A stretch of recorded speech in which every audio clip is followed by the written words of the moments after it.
Día 10. La boda en el jardín. El signo de la alianza de amor de la creación es el matrimonio. Tenemos el capítulo que inicia con Dios instituyendo el Sabbat, bendiciéndolo y consagrándolo. Leer Génesis capítulo 2, versículos del 1 al 3. Y termina con Dios instituyendo el matrimonio, en el cual el hombre y la mujer se hacen una sola carne. Leer Génesis capítulo 2, versículo del 23 al 24. De nuevo, para entender lo que estamos leyendo aquí, necesitamos leer la Biblia como un único libro, con unidad de contenido. También necesitamos leer este pasaje del Antiguo Testamento a la luz de cómo es leído en el Nuevo Testamento. No encontramos aquí el texto literal diciéndonos que Dios está instituyendo el matrimonio y que está haciendo del matrimonio una alianza permanente e irrevocable entre el esposo y la esposa. Tampoco encontramos el texto literal diciéndonos que esta alianza de matrimonio entre Adán y Eva simboliza la alianza permanente e irrevocable entre Dios y la raza humana y toda la creación. Pero cuando leemos este pasaje a la luz del Nuevo Testamento y a la luz de los profetas, entendemos que eso es precisamente lo que está pasando aquí.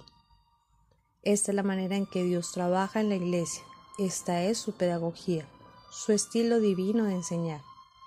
Él despliega las cosas despacio. Frecuentemente nos da el signo primero y después nos revela el significado total. Esto es lo que está haciendo aquí en el Génesis. Dios nos está dando el signo del matrimonio. Más tarde en la Escritura será revelado que el matrimonio se trata no solo de la relación entre el esposo y la esposa.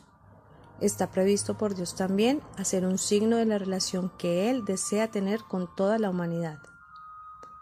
La palabra matrimonio no se usa aquí en el Génesis. Nosotros sabemos que se refiere al matrimonio porque Jesús dijo que así era. Leer Marcos capítulo 10, versículo 2 al 16. Jesús dice que este texto refleja la voluntad de Dios desde el principio de la creación y que lo que Dios ha unido no lo separe el hombre. Más adelante, a lo largo del Nuevo Testamento, Dios nos muestra más plenamente lo que este texto significa. En la carta de Pablo a los Efesios, él cita este texto y explica que esta alianza de matrimonio en el jardín es una referencia a la alianza entre Cristo y la Iglesia. Leer Efesios, capítulo 5, versículo del 21 al 33.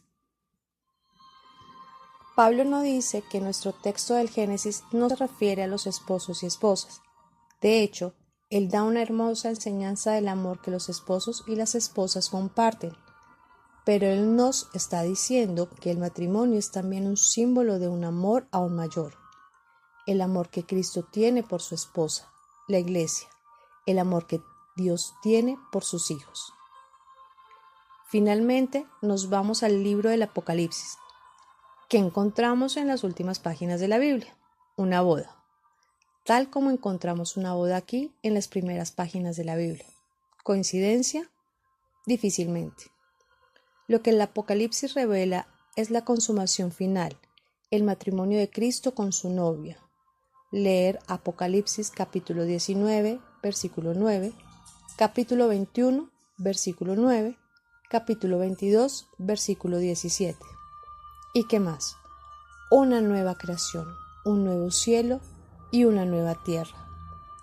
Leer Apocalipsis 21, versículo 1.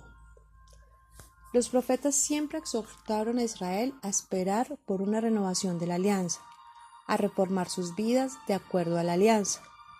Y una de sus descripciones favoritas es la de Dios o el Mesías viniendo como un novio a tomar a su pueblo como su esposa o su novia. Leer Oseas capítulo 2, versículo 16 al 24, Jeremías capítulo 2, versículo 2, Isaías capítulo 54, versículos del 4 al 8. Es por esto que cuando Jesús viene se llama a sí mismo el novio, y aquellos que son unidos a él por el bautizo son llamados desposados. Leer Juan capítulo 3, versículo 24, Marcos capítulo 2, versículo 19, Mateo capítulo 22, versículo del 1 al 14, capítulo 25, del 1 al 13, Primera de Corintios, capítulo 6, del 15 al 17, y la Segunda de Corintios, capítulo 11, versículo 2. Hablaremos más de esto en la última sesión, pero necesitamos ver aquí desde el principio que este matrimonio en el jardín del Edén, junto con el Sabbat que Dios instituye, son signos que apuntan a realidades mucho mayores. El Papa Juan Pablo II dice que la historia del Sabbat revela algo sobre la dinámica esponsal de la relación que Dios quiere establecer con la criatura hecha a su imagen, llamándola a comprometerse en un pacto de amor. La imagen del hombre como hijo. La imagen nupcial del novio y esposo es solo una de las imágenes que la Biblia usa para describir la relación de Dios con su pueblo. La otra imagen es la del padre y sus hijos. Encontramos esta imagen también en la narración del Génesis.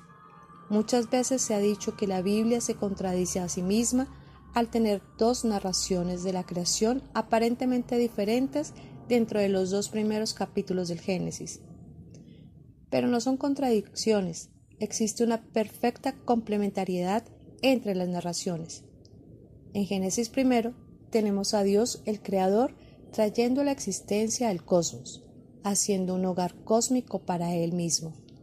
Al final de la creación lo vemos creando a la persona humana, a su imagen, en su divina imagen, hombre y mujer.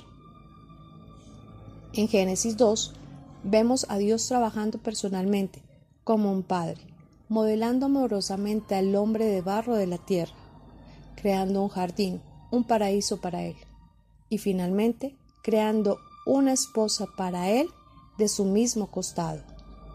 No hay dos dioses trabajando aquí o dos historias en conflicto. No, solo es Dios el creador de todo lo visible y lo invisible.